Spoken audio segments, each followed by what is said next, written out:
Here we are, guys, at Jones Multinet, cleaning some basement carpet today. Minus 12 degrees. It's a little bit cold.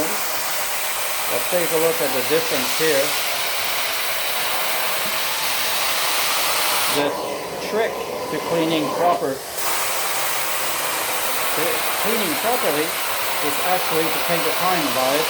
And the lines that you've seen that are left behind is only water. And we're going to pass over them and get all this carpet nice and dry.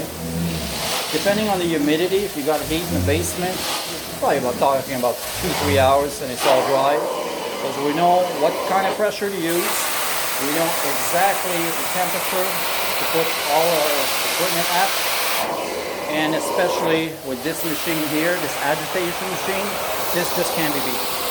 Because once we freeze spray everything, then afterwards all we have to do is just pick everything up with our professional carpet wand.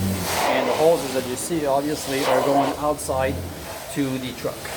Jones Multinet, 514-704-3947.